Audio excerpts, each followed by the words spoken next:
বিদেশে চাকরির প্রলোভন, প্রতারণা চক্রের মূল পাণ্ডা চিরঞ্জিত ঘোষ গ্রেপ্তার, উদ্ধার একাধিক পাসপোর্ট। বিদেশে চাকরির প্রলোভন দেখিয়ে লক্ষ লক্ষ টাকা প্রতারণার অভিযোগে অবশেষে গ্রেপ্তার হলো মূল পাণ্ডা চিরঞ্জিত ঘোষ। গাইঘাটা এলাকা থেকে তাকে গ্রেপ্তার করে হিঙ্গলগঞ্জ থানার পুলিশ। এই মামলায় গ্রেপ্তার হয়েছে আরও একজন। মোট ধৃতের সংখ্যা দাঁড়ালো 2। পুলিশ সূত্রে জানা গিয়েছে, গ্রেপ্তার হওয়া অপর ব্যক্তি আব্দুল হামিদ গাজী হিঙ্গলগঞ্জ গ্রাম পঞ্চায়েতের কুলের মাঠ এলাকার বাসিন্দা। দীর্ঘদিন ধরে কলকাতা, বসিরহাট, বারাসাত, হিঙ্গলগঞ্জ, হাসনাবাদ সহ রাজ্যের বিভিন্ন প্রান্তের অসংখ্য মানুষকে দুবাই, সিঙ্গাপুর, অস্ট্রেলিয়া সহ একাধিক দেশে চাকরি দেওয়ার প্রতিশ্রুতি দিয়ে লক্ষ লক্ষ টাকা হাতিয়ে নেয় তারা।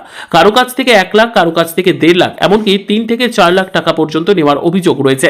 অভিযোগের ভিত্তিতে তদন্তে নেমে প্রায় 48 ঘন্টা আগে আব্দুল হামিদ গাজীকে গ্রেপ্তার করে পুলিশ। 3 দিনের পুলিশ হেফাজতে জেরা করে উঠে আসে চাঞ্চল্যকর তথ্য। এই প্রতারণা চক্রের মূল কারিগর চিরঞ্জিত ঘোষ। এরপরই গাইঘাটার বাড়ি থেকে তাকে গ্রেপ্তার করে পুলিশ। তল্লাশি চালিয়ে মোবাইল ফোন, কম্পিউটার, গুরুত্বপূর্ণ নথিপত্র সহ বিপুল সংখ্যক পাসপোর্ট উদ্ধার হয়। বিভিন্ন দেশের নাগরিকের নাম পরিচয় পাওয়া গেছে তার মোবাইল ফোনে। জিজ্ঞাসাবাদে চিরঞ্জিত জানায়, এই চক্রে যুক্ত ছিল দক্ষিণ 24 পরগনার জীবনতলা থানার সেলিম লস্কর নামে আরও এক ব্যক্তি। দুজনে মিলেই প্রতারণার ফাঁদে ধৃত চিরঞ্জিত ঘোষকে বসিরহাট মহকুমা আদালতে পেশ করা হবে। তাকে 7 দিনের পুলিশ হেফাজতে নেওয়ার আবেদন জানানো হয়েছে। এই প্রতারণা চক্রে আর কারা জড়িত তা জানতে তদন্তে নেমেছে পুলিশ। চক্রের মূল গ্যাংকে ধরার চেষ্টা চলছে বলে জেলা প্রশাসন সূত্রে জানা গিয়েছে। गेटটা খুলে দাও।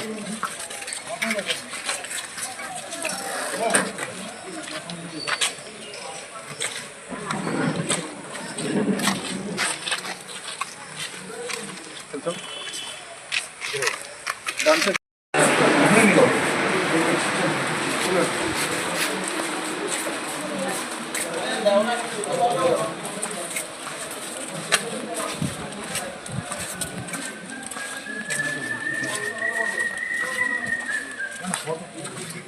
गेटটা খুলে দাও।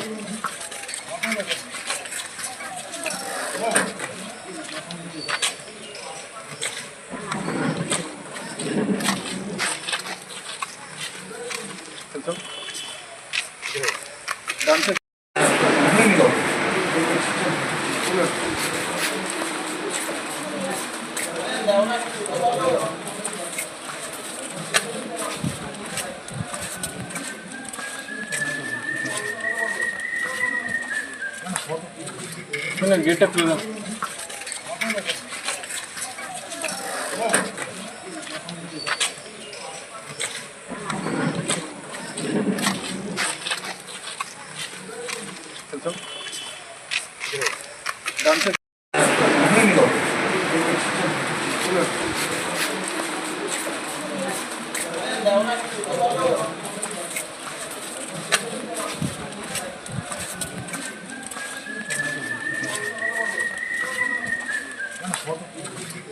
गेटটা খুলে দাও।